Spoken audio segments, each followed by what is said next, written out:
All right. Hello, everyone. Welcome back to our strategy and planning series. This session is titled No Fail ABM at Scale. 4 ways to scale ABM with one-to-one, one-to-few, and one-to-many. I'm Claudia Tarico, editor of Demand Gen Report, and I will be your moderator for this presentation. Thank you so much for joining us today. Of course, as all of our other webinars, I'm just going to run through a few housekeeping slides before we kick things off. So first things first, if you're new to Demand Gen Report, welcome. We are an online media company that publishes everything from daily news items, special reports, a bunch of features. We've got original research and a rich menu of additional resources, all for B2B marketing and sales professionals. So if you haven't done so already, join more than 75,000 subscribers to our weekly newsletter by subscribing to dgr.com today. During and after today's session, you could also follow along and share your thoughts and feedback and any takeaways that you might get from our sessions, both on Twitter and LinkedIn, using the hashtag SPS21. All of our links and handles and all that fun stuff for social media are right here on your screen. So we look forward to connecting with you on social. I also want to take this time to announce that we are going back to Scottsdale, baby. I'm so excited. It's going to be our second in-person event after a really long pandemic, and we're super excited. We'll be at the Phoenician in Scottsdale in February 2022. So check out the website. Our registration is now open. It's b2bmarketing.exchange. You get some more info, check out the agenda, and all that fun stuff. So hopefully we will see you in Scottsdale. We're also excited to be partnering with our friends at Grubhub once again to offer some free lunch to some lucky attendees. All you really have to do is check your inbox. Whether it's your spam folder or your inbox, make sure to check it because you might have gotten a really delicious email from Grubhub to access some lunch credit. For today's presentation, we'll be using the On24 platform. And during the session, you can access everything you need from this toolbar that we have kind of mapped out on this slide right here. First things first, please ask our presenter questions today. All you have to do is click the Q&A widget at the top right corner of your screen. The session will run about 30 minutes, give or take, with a few extra minutes of Q&A following. So submit those questions at any time. And then right below that Q&A widget, we have all of our SPS sessions of the week. So you could check them out there and register for anything you haven't registered for yet.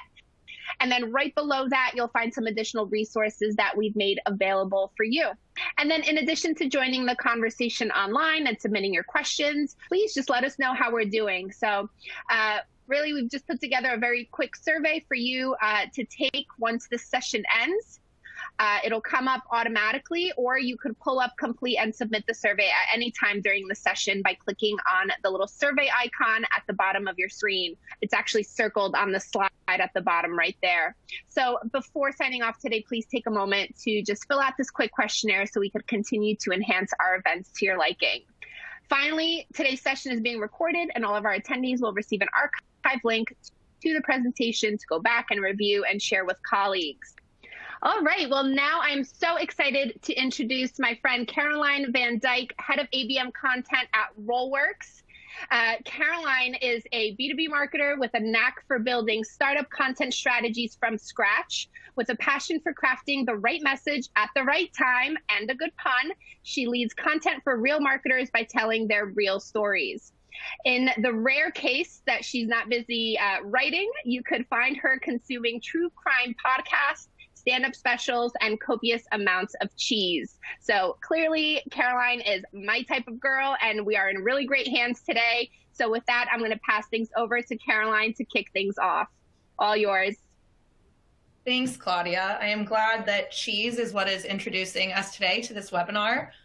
But yeah, overall, really excited to be here, part of this series. Maybe y'all will get some cheese with your Grubhub lunch, who knows? Today, we're going to be talking about, this is a big title here. I know a lot to unpack with the title, but 4 ways to get to the bottom of personalization. And we were talking about this at scale. So with one-to-one, one-to-few, one-to-many, which is something that is talked about a lot in the account-based marketing space. You kind of hear it thrown around like it's this perfect framework. So today what we want to do is really break down why people are talking about this, a little bit more about how people are doing it in real life, because a lot of times we've found that this is a bit preachy, or there's this one size fits all book on what you should be doing to like get your personalization in check, and that everyone's going to get a one-to-one experience. And we kind of want to let people know, and on a few secrets, that it doesn't always happen that way, and it's okay. And we have a lot of people who are getting a lot of success from taking bits and pieces of this kind of strategy and really like honing in on how they can make personalization work for them. So with that, let's kind of dive in here to what we're going to do today. So I've broken it up into 4 sections, where first I want to kind of talk about a paradox that's come out of personalization, kind of understanding why people want personalization, what buyers actually are looking for, and what marketers can achieve. From there, we're going to go into how you're going to actually decide who to give personalized content and experiences to and at what scale. So we're going to go through that, what we talk about with tiering your accounts. You can call it whatever you want, but it's truly bucketing your accounts based on the priority to your business, really making sure that you're using your resources wisely. And then third, we're going to go into some really quick real life examples that we've broken down to kind of show you this different reasons why people are deciding to approach one-to-one, one-to-few, one-to-many differently. It can be based on what stage they're at, how familiar they are with ABM, or they're dipping their toes into it. Are they really experienced? Do they have a huge team? Do they have a small team? Do they just want to, start something new? So we're going to dive into those examples. And then, of course, as always, we're going to close out on a few ways that you can take this and actually make it personal for you and for your company, and kind of get an area to jump off from. Sweet. So we're going to go into what I like to call the personalization paradox. So there's these classic stats out there that we're all really familiar with because they're true. People are getting more personalized for plenty of reasons. We all, as we experience things given to us, you don't like to feel like what you're being told or sent doesn't resonate with you, especially with any pain points you're in. We've all seen the faux pas as marketers that we forgive for, a wrong company name inserted, or a wrong, a missing link, but it's far deeper than that. So 92% of marketers are saying that prospects expect personalized experiences. So that's pretty strong. It's an expectation. It's not just a nice to have, it's expected. 15% of marketers report that personalization efforts can boost revenue. So this is also looking like a number that we want to touch on, I'm going to get to next. 43% of marketers are increasing their budget and prioritization of personalization in 2021. So that's just 2021. And we're noticing, especially with things being virtual, there's so much more going on, that this is going to become even more important and maybe even a little bit more challenging as we kind of grow into 2022. And then 67% of consumers are saying it's important for brands to adjust their content for a personalized experience. So I like to talk about this often, where personalization gets really bucketed into a concept, like it's just a word and we walk away from it. Personalization can mean like which channel you're reaching them. Like, is it the destination content? Is it the promotional content? Is it all of the above? So it's kind of that full experience, which then kind of brings to mind, like can be what seems like a lot of work to get everything hyper personalized. So then that's where this comes in. According to the recent Forrester predictions report, 75% of efforts to create automated personalized engagements, they're saying might not meet ROI goals because of inadequate buyer insight. So this is kind of a large number and a big thing to process. They're, again, these are predictions. We don't know. This is based on some data. And what we've kind of assumed here is it might be attached to the fact that people are overwhelming themselves on how they can actually personalize content to their entire audience. That's large. It depends on what kind of industry you're in, but typically if you have a really large audience, trying to give those personalized touches to all of them will really reduce the amount of impact you're having, right? You're thinking of your entire audience, putting all this work into it. Of course, the ROI might not fully come through it. So we're not thinking that really this means personalization isn't going to help with ROI. It's just about how you're approaching it and your understanding of what personalization truly should be and what strategic initiatives you should put behind it. So here's just a way that we were talking about. There's so many ways to personalize. You can consider it channels, your chat, your advertising, your social, e-gifting, email, landing pages, the content there, your blogs, your ebooks, your webinars, one-sheeters. We're talking this universe of almost unending permutations of personalization. So what we want to kind of hone in on here is what you should pick specifically for you and based on some data. So that's where I'm going to go in here. Tier-free tiering, I like to call it. No crying over this. It should not be incredibly difficult. It takes some work. It takes some thought, but it is something that in the long term is actually going to help you and reduce the stress and the confusion around where you're allocating your resources and personalization. So here's a quote that I've made up for a B2B marketer that I hope wouldn't say this, but understand that you're sure that every account can get the most hyper-personalized experience while producing equal ROI. So to kind of break this down, the thought around it is, if you have an account or you have a prospect that you understand is something you want to win as business, but might not be the most high volume or high value or like biggest deal, if you're putting really hyper-focused effort into that personalization, you're actually probably expending more effort on that than you are getting in return. So of course, like we previously talked about, you might not be seeing the ROI that you were expecting. So having this expectation and kind of shattering it for people is super important before you have realistic conversations about what programs you're going to start launching. You know, it's kind of a way to sit back and relax and realize a lot of marketers relate to this. We all want to do the best for everybody, but it doesn't always end up being the most fruitful. So this is kind of where our golden rule comes in and frames the whole concept of why personalization might be failing, is that before you even get to personalization, before you get to programs, before you get to creative ideas on how you could do that or understanding the data on each account or each prospect, you're going to want to understand that you need to prioritize before you personalize. That's the only way you're going to scale ABM, is to really have a very clear view into who you're targeting, why you're targeting them, agreeing with sales on this, really grouping together and understanding how you're going to pursue different people with different touches. Again, it's kind of the value of the account should also equal the value of your investment. It's a give and take. So when we kind of dive in here, we're going to start with 3 steps to do that. So if you're trying to prioritize your accounts, you obviously have to start by having those accounts. So the first step is to get really clear on your ICP, get clear on all your target accounts. So this is when we talk about really the biggest group of like what you could pursue, right? It's not your total addressable market. It's you've done all the work of identifying your ideal profile, when it went down to a target account list, but that's not where it stops. A lot of people get stuck on having a target account list, and that can still feel really overwhelming, figuring out how to segment, do all of that. So that's where you begin to prioritize your accounts into tiers. And then we'll go into getting your marketing and sales team on the same page about one-to-one, one-to-few, and one-to-many programs and what that actually means. Because at times we talk about tiering accounts, you'll have tier 1 through tier 3, but then you don't understand that that also affects, those aren't programs in themselves, those are categorizations. And from there, you're going to launch certain kinds of programs that are more targeted based on where they fall in that group. And then finally, 3, when you go to like enact these programs, you're taking into account where someone fell if you're doing a one-to-one program, understanding what data is at your fingertips to really make these touches personalized. Because I think a lot of people have gotten stuck in the sense that simply a dynamic landing page that can reiterate back to you what your company name is or reiterate back to you the name of your vertical or industry, that alone is going to be suitable for personalization or be best in class personalization. And we've really come to learn that's just not the case, because ultimately what people want is to be talked to at their pain points, exactly where they are. And sometimes that's with more words, with the content on the page that's really solving those problems for them, not just letting them know, hey, Dave, I know your name is Dave, you know? So let's dive into the first step here. So when it comes to identifying and tiering the right accounts, this is a simplified version, of course, and we have lots of more content and assets and advice kind of on how to really get this done in a step-by-step way, a lot of templates if you need help doing this.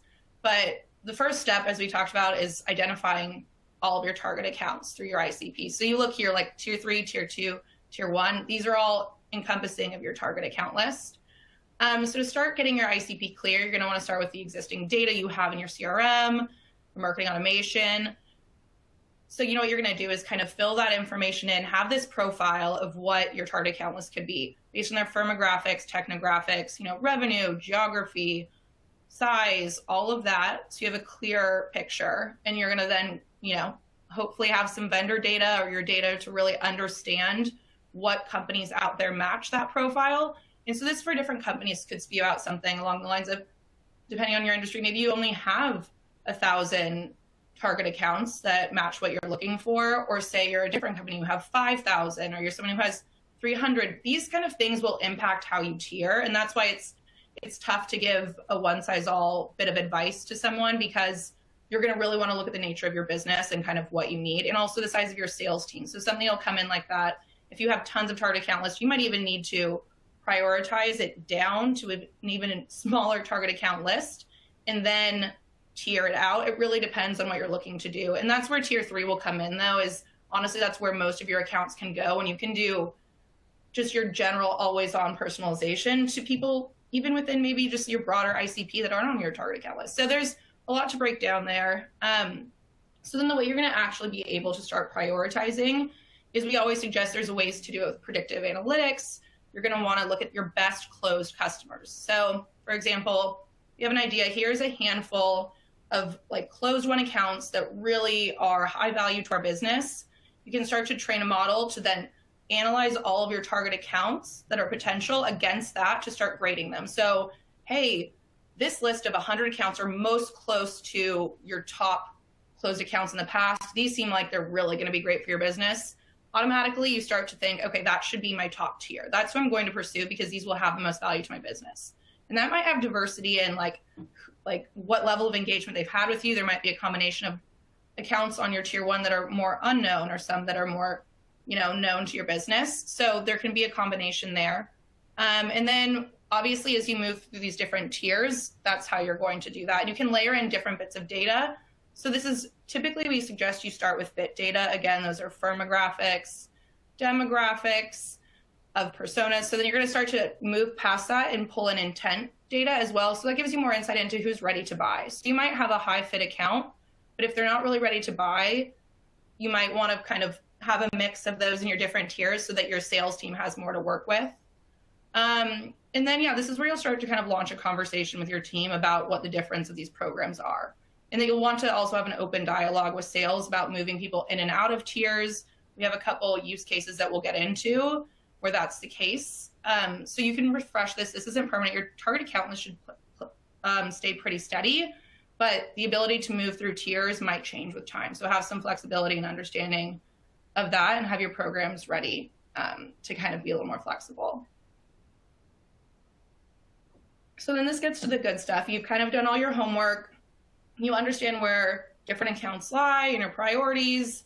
You've kind of got this clear idea, okay, I know I have, say, 20 accounts, that we want to do a really deep one-to-one on. So this will be your highest investment across channels. Usually it's full personalization. So understand, like the previous slide where we went through all the potential channels out there typically. So say you have the full experience of a personalized ad, goes to a personalized landing page, personalized CTA, personalized outreach and follow-up that's really specific to that business. So it might be that someone just went through an IPO and you directly reach out with content that's specific to them, what they're going through right now. So and then you're going to go really deep on that buying committee. There's more there to get into, but you're basically pulling out all the stops that you have and understanding that you can work on a very small level, but you can even scale that. We have situations where someone's doing one-to-one to a far larger group because they have those resources. But for some, it might be testing the waters with a couple and seeing how that takes. 1 to few would be more of your mid-level programs. So you're going to invest in most of the channels that are really successful, but the kind of personalization you'll be offering them is probably going to be a little bit more segmented based on, say you have a group of accounts that have some similarities. Right now they're in a certain segment, they're in the same vertical, they're in the same place, they have a similar amount of revenue per year. You can kind of start to group folks in like that in the accounts, and then you can work with your sales team to do the same thing. So their outreach isn't as heavy lifting, but they can kind of start to make some trends and assessments on that. So you're putting them into vertical specific campaigns, doing things like that. And then you move into one-to-many, which is what we kind of consider your always on level of investment. So a lot of automation personalization. So if you know things based on their sales stage, you understand just the typical flow of, a nurture program. So that's where you can get, dynamic pulling names into ads, pulling names into landing pages, anything that really you can kind of set and forget that makes things still feel pretty personalized, which still has been shown to have far higher results than not doing so, is what we're going to really focus on in that tier. And again, you might want to move people through or in and out based on that. And then this is where we're going deeper on that concept that you're not going to just want to stop at basic data. So people have fallen into the trap. We always joke that like just inserting company name isn't going to be enough for a lot of people to inspire their buyers or get them pulled into what's going to really work for them. So, you know, we can touch on the first column here, you know, firmographics, so company data, things you do know, but you can actually use in a different way than just inserting that information. So this would be company name, industry, employee size, location, software used. So an example we would have here that wouldn't just be, you know, hello XYZ company, I see you have a team of 20, can we book a meeting? That wouldn't be what we call a winning personalization play. It would be something along the lines of, on the back end, I've segmented companies between this size, and I am sending them emails for content that resonates more with a company who might have that many employees, who might only have X people in their buying committee. I understand that a little bit better. Or with industry, as we talked about, launching a program that specifically talks to common pain points within, say, it's the IT industry. You kind of have a, you know, a guide or something that you're pushing people towards that answers those problems. You're not just saying, hey, I notice you work in IT. How can I help you? So it's kind of reverse engineering how you're reaching out to people by giving them the content and the conversations that they're looking for with common problems they come across. And then demographic. So this is kind of what we know about the people within accounts and kind of addressing their problems. So this is what we're talking about: first, last name, making something feel really custom to whoever's experiencing your content or your communications. Understanding their title. This again goes back to like pretty common B2B persona marketing, right? So just because you're also marketing to accounts, you're also marketing to the people within those accounts. So most people are familiar with the way you would, you know, give content or experiences to a super senior leader versus a potential practitioner would be different. So you're going to start segmenting your campaigns on what you're going to offer people based on that level. So there might be a hands-on workshop that you're offering someone with a more practitioner title versus you're going to be sending more of a premium experience to the senior director in order to get them interested in what you're doing. So then we have behavioral, where we start to pull in the data of understanding what people are doing with your company or maybe potentially offsite, so intent data. So if they're visiting your, which website pages have they visited? What have they filled forms on? So this is where you can get more specific nurtures to your accounts that are potentially somewhere in the journey and making sure that you're following along. So again, buying stage is a really important one that we talk about a lot, where your program should always be following what their last experience was. So, you know, if you've sent someone a really top of funnel piece of content, you're not going to then all of a sudden maybe slap a demo request on them. So these are the pieces of data that allow you to inform those programs, and you might take more time thinking about these data points for a one-to-one experience, right? Versus, okay, you can kind of pull a campaign together for your one-to-many based on some of these that are going to be like automatic within a lot of the platforms you're using, or if you're not, it might take a little bit more of manual work, but that's where you're going to want to reduce manual work, right? You're going to want to find things that make one-to-many programs feel really personal, and that's going to take a little bit of, usually that's where like kind of tech has stepped in to fix that for you, and you don't do a lot of manual polling or spreadsheets or all that good stuff. So that's the basics here of what people are thinking about when they're going into deciding, okay, I'm prioritizing my accounts. I'm kind of being strategic about who I'm going to give personalized touches to, on what my programs are, if my sales team is bought in. And then really just understanding the data you have to work with. What insights, what can you do, what can you get going?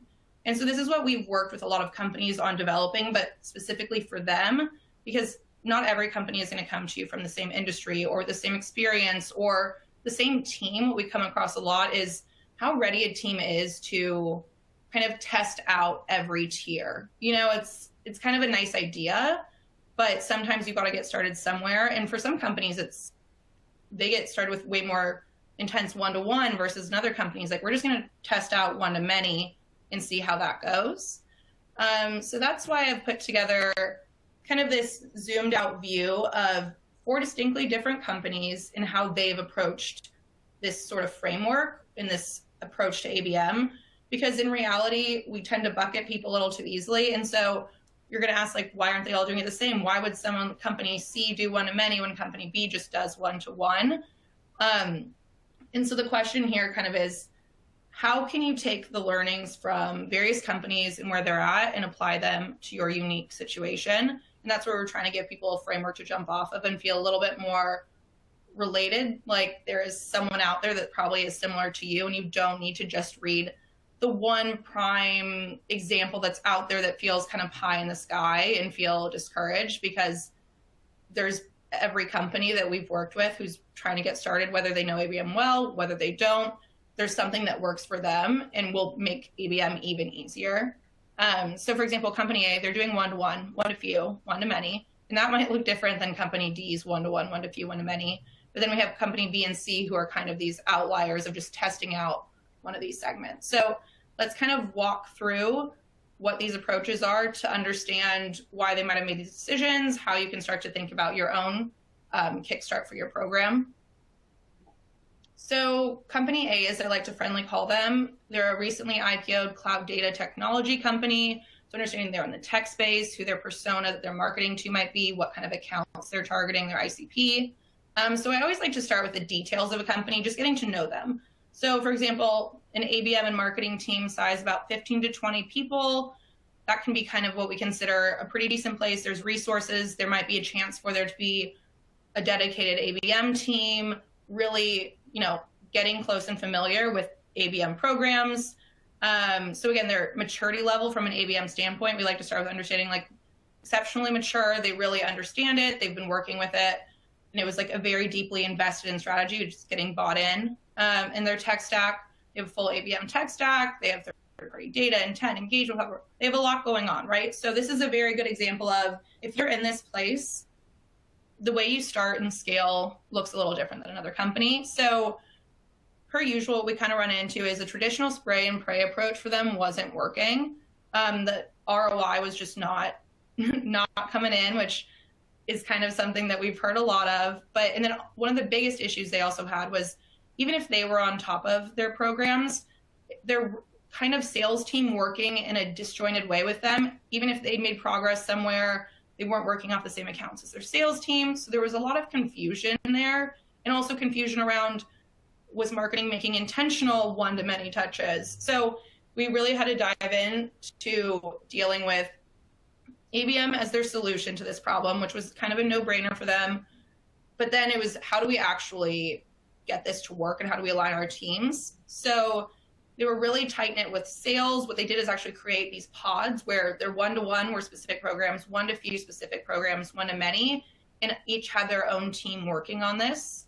So for them, a prime example of how they did it was one-to-many was truly your kind of what you would assume you typically would have mass marketed. So, whatever channels were limited investment and you could do whatever personalization tweaks were available, that was great. But then when you move into their major accounts, what they were doing was getting, these major accounts that they'd elect in with their sales team. And this is where it's really important for your one-to-one to have a close relationship with your sales team, because as much as data can isolate this for you and put them into a tier 1 and tell you that these are most like the accounts that are going to close, having a conversation with your sales team about their on the ground experience, and if they have been working this account and they actually have some anecdotes to share about why they don't want to prioritize them, that's where you really need to have those open lines of communication. And they noticed there was a lot of success doing that. They would have check-ins about whether those accounts really should be prioritized. But what they did is a unique experience of where they were able to scale one-to-one to like thousands of accounts actually. So they would have personalized advertising, pull them into a personalized landing page about their company with personalized content and offers, and even a personalized CTA for their own meetings. So this is a great example of, if you can relate to being in this stage and you're looking towards IPO, this is something that really leveraged ABM in this way that like launched them to the next step. But then you kind of dive into another use case. We go into company B, as I like to call them, a large enterprise conglomerate. So even bigger than this company, right? So you're like, that other company, decent sized, really more on the like up and coming, really used to using the latest and greatest in marketing. And so ABM's a no-brainer. For this company, they have an ABM marketing team of 100 plus marketers. They are a really mature company from a marketing standpoint, and they're used to the way they were doing things, but they were actually really new to doing ABM as a strategy. So this is an example of people kind of pivoting out of what they've maybe done forever and realizing that there might need to be a new way to do things. And yeah, they have a really strong tech stack, all the BI, everything you need. So Company B is kind of this leading household name. They have a lot of products, a lot of services, everything you could imagine. They're kind of trying to sell a lot of complex sales cycles, really big deals. So what they wanted to do to start was actually with one-to-one. So testing out a really small pool of their accounts, and especially in an upsell and cross-sell fashion. So that's typically not the approach we see with testing out ABM, but it was more like to penetrate accounts and get really specific on these messaging, like really detailed targeting. And actually they saw complete success with this program to the point where rather than testing out one-to-many first, testing out one-to-one really showed the results needed to prove to the company that pulling it and potentially just doing even a light version of this for far more accounts would probably bring in even more success. So I think it's a good example for if you want to test out a small group and see how it works and have hands on the ground doing this. That might take a little bit more manual work. It might take more hands on deck, but what it does is be able to scale your program to far more accounts and having a more account-centric approach. So rather than just starting small, sometimes people start big and small, and then it expands their program. And then we have Company C, where we start to kind of talk about some more relatable situations where people assume these like frameworks of tiering and one-to-one and one-to-few seem a little bit more complex, and it's something that maybe their company's not comfortable with yet. They just don't have what they feel to be the resources to test this out, which then usually ends up teaching people they do have the resources, because a lot of this is not manual. So we have an ABM marketing team of, say, you're less than 5. You're still learning about ABM, really trying to get everyone bought in. Have a few things in your tech stack that are helping with personalization. Maybe not like the best in breed, but actually having a few of these tools that can do a lot of it for you and work together with an ABM platform and really bring out the dynamic data that we talked about, pulling it into these personalized programs. So for them, a classic problem, there's too much to do, not enough resources. They were growing really fast, and there was a lot of pressure to get to the next level, but their day-to-day marketing that they've been working just wasn't showing the results, and it became very clear. So that's where they started testing ABM, wanting to have a very narrow focus, but their narrow focus still wasn't, okay, we only need a handful of accounts. They had a large account list that they approached with kind of the most personalized one-to-many they could. So with these being a stretch, they started to refine the strategy. They showed success with it. And instead of just keeping to those tiers, they started to expand into saying we can pull a program into one-to-few. So that's what they're experimenting with now. And that's a natural progression that we want people to understand, that as an ABMer, you don't have to be perfect from day one. You kind of learn, you iterate, you play with these programs, and then you'll start to see that, and you can start to prove that over time. And that's why we suggest making sure you have clear metrics at the outset of what a one-to-many program will produce. You're trying to turn unaware folks into aware, getting them engaged with you. And then once you see that, you understand that if you had even more of a detailed approach with these accounts, you could probably be moving the needle even more. And so as you do this, make sure those expectations are set from the front. And that's something we've definitely heard a lot, that by having that clarity at the outset is what's going to be really important for you to be able to scale your program and keep moving forward. Company D, we have kind of a mid-sized analytics startup, kind of transitioning from that growth mode of had been working in a really scrappy way, 5 to 10 marketers now. So you actually need to figure out what your next move is. And there was a lot going on internally at the company. And they found it really hard to scale this personalized outreach to everyone. They were like, batching and blasting is not working for us. All we can maybe do is sort of those programs that are insert company name, which wasn't showing the kind of results they needed. They're basically at a semi-mature sense of ABM. We like to call, they're like exploring with it. People on the team are very familiar, but it just might not be an exclusively ABM team, which is what we're very much so suggesting for demand gen marketers, that this is usually something that you really ABMify the demand gen programs you have right now. That's essentially what one-to-many is cutting off it being one to all, one to everyone, one to a whole market. One-to-many is really focusing on your more targeted accounts once you've excluded kind of everyone, but then still that's where you need to get more focused. So they were able to actually grow their TAL to more than 500 named accounts, and they could slip in and out of them quickly. So kind of what we talked about before, where you have to be flexible about your tiers. You might not be changing your target account list all the time, but what they've done is kind of learned that to get things moving with their company, being able to be flexible and suggesting, okay, we're not seeing a lot of traction with this account. Let's kind of deprioritize them. We've been working this, it's kind of going cold. We're not seeing a lot of success with this, and then rotating someone into one-to-one and then seeing success with that account that they've moved in. And so they had a really flexible relationship with their sales team, where this was something they would regularly meet on. And that kind of open-mindedness is what got people bought in more to their ABM programs, and understanding that they were not stuck to just one thing, forever, that, okay, I'm assigned this top tier account and I can only work with that. So I think for them, this is a lesson of make sure that you have open communication with your sales team. Make sure that you know that if you're doing one-to-one, one-to-few, one-to-many, you're not stuck with those accounts exclusively.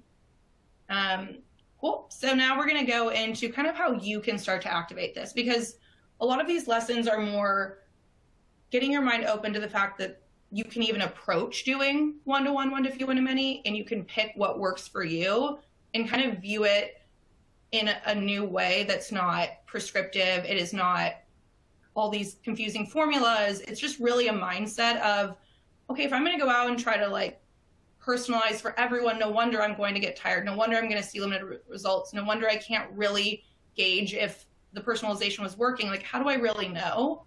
So when you have more of a focus on each of these tiers, you have different people dedicated to it, you get your self-testing, you can actually start to go and launch some better programs. So what we have is kind of this classic activation checklist that I like to take people through. So once you've already taken your identified accounts, your tiers, I like to say no tears, no crying over it. It is something that will save you tears in the future.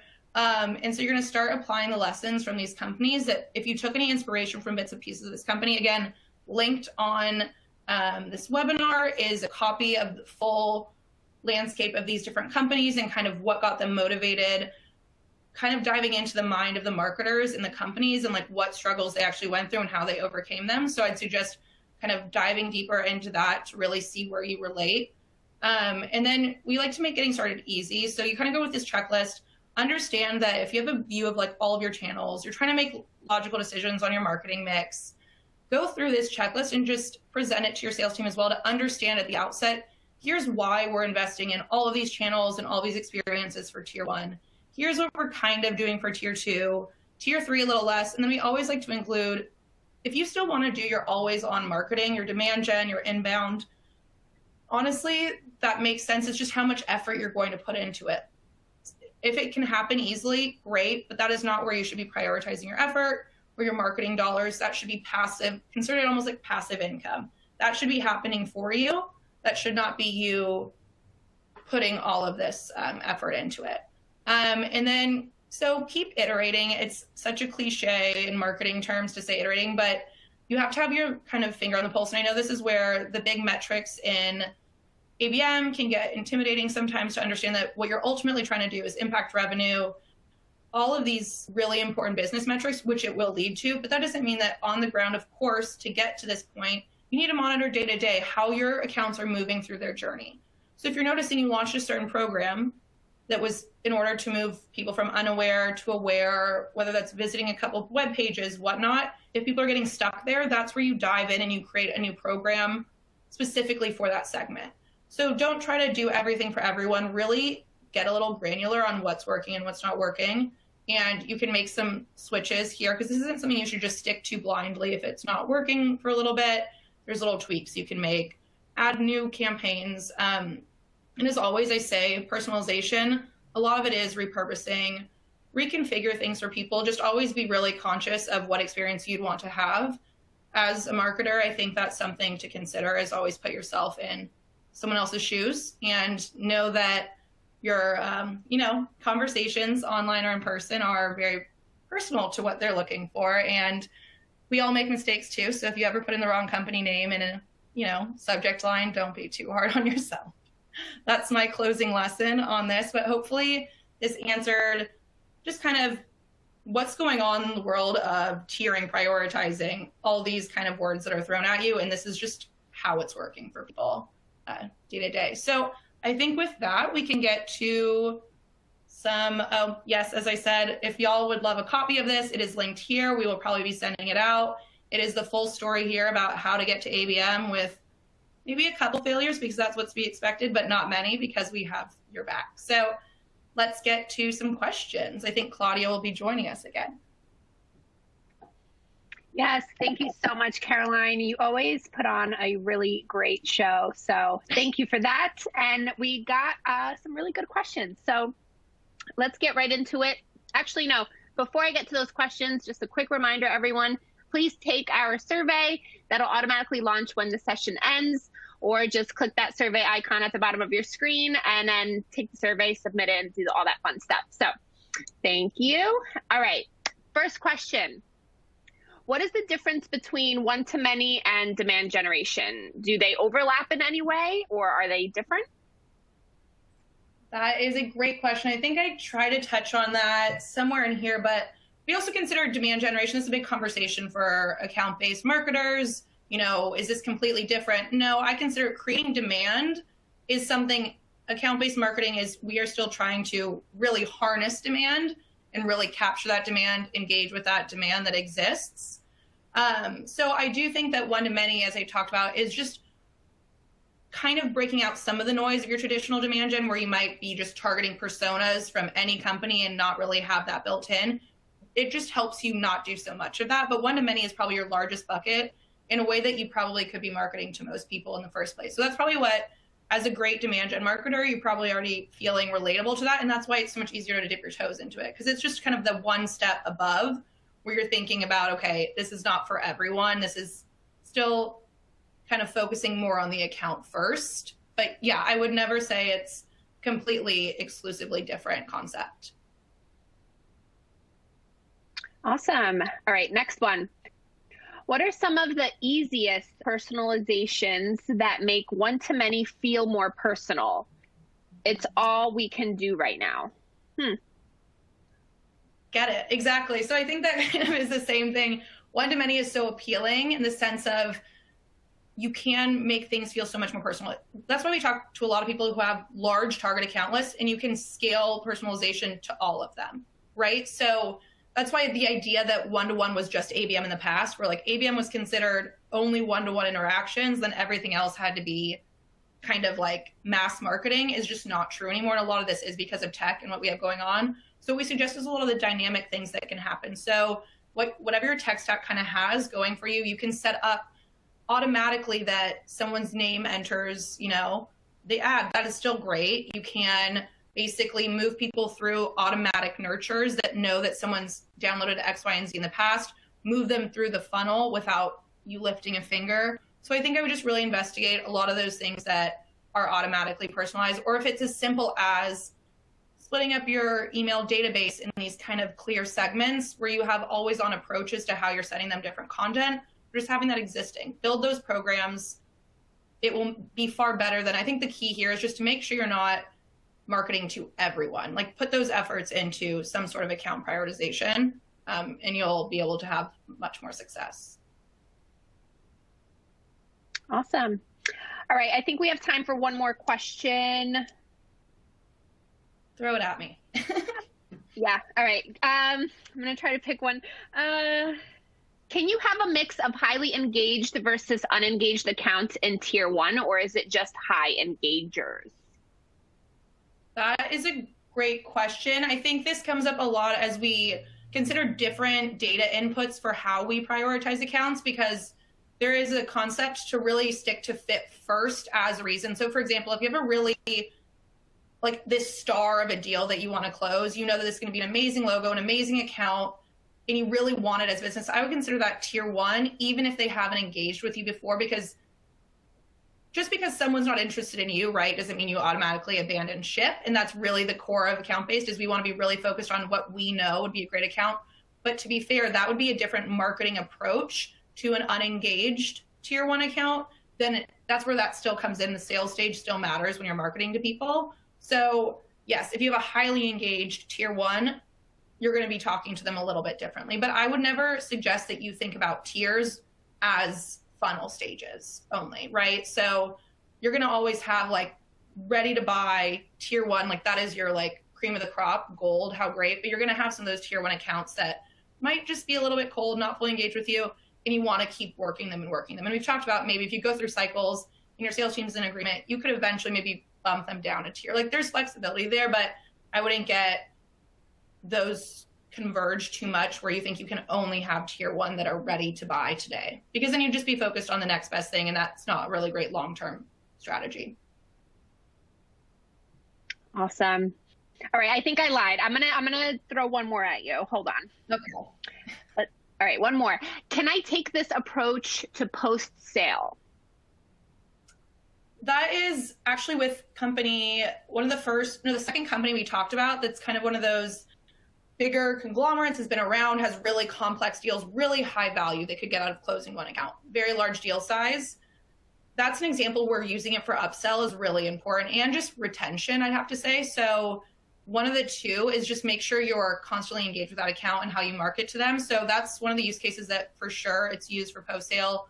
We talk about it all the time. ABM is not done at a sale. The ultimate goal is to have happy customers and continue to dive into that account. There's so many different arms of larger businesses that you're working into. So whether you want to get into a different department, a different location of that same large company, you 100% want to get more and more value out of that customer. So we highly suggest it for folks who are in a place to do that. It is something that has kind of isn't always the first thing people talk about. They tend to be really focused on acquisition, but ABM is there for the full life cycle on purpose, that you are like taking care of accounts from pre-sale to post-sale, and your revenue will thank you for it. Awesome. All right, now we officially don't have any more time for any more questions. So Caroline, thank you for those great answers. But if we did not get to your question live, do not worry. We will follow up via email. So yeah, guys, that is a wrap on another session. Thank you so much to Caroline for another great presentation. And thank you to all of the attendees who joined us today. All right, we've got more coming up, but we're done for the day. So tomorrow, November 3rd at 12 p.m. Eastern, we will kick SPS back up with rethinking your program mix using first-party data to create integrated programs that make an impact. So hopefully you all have a great night and catch us back at SPS tomorrow. So thanks, everyone. Take care. Thank you.